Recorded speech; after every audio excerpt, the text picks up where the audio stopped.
మార్పు జీవితంలో భాగమే. మనం ఆధారపడిన ఏదో ఒకటి మార్పు చెందుతుంది. అది ఒక వ్యక్తి విషయంలో కావచ్చు, ఉద్యోగం కావచ్చు, లేదా మనకు స్థిరత్వం ఇచ్చిన ఒక పరిస్థితి కావచ్చు. అలాంటప్పుడు మనం సిద్ధంగా లేమని అనిపిస్తుంది. మారుతున్న పరిస్థితులను మనం ఎలా ధైర్యంగా దాటగలం? యెహోషువ అలాంటి క్షణంలోనే నిలబడ్డాడు. మోషే పోయిన తర్వాత దేవుని ప్రజలను వాగ్దాన దేశంలోకి నడిపించే బాధ్యత అతని భుజాల మీద పడింది.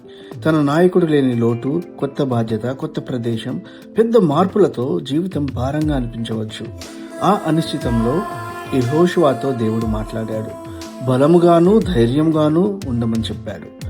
ఏమి మారిందో అది యెహోషువకు ఎలా భారం అయిందో దేవునికి తెలుసు. దేవుడు ధైర్యం నింపే మాటలు మళ్ళీ మళ్ళీ చెప్పాడు. నేను మోషేతో ఉండినట్లు నీతో కూడా ఉండెదను, నేను నిన్ను విడువను, నిన్ను ఎడబాయను అని.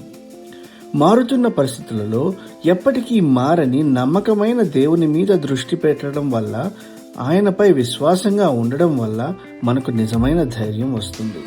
మనుషులు, ఉద్యోగం, సంపద ఇవన్నీ తాత్కాలికమే. అవి ఎంత నమ్మదగినవైనా, ఎంత బలమైనవైనా సరే, ఈ లోకంలో ఏది శాశ్వతమైన ఆధారం కాలేదు. శాశ్వతుడైన దేవుని మీద నీ హృదయాన్ని నిలుపుకో. ఆయన మాత్రమే ఎన్నటికీ మారనివాడు. ఆయన తోడుతో నీవు జీవితంలో వచ్చే మార్పులను ధైర్యంగా దాటగలవు.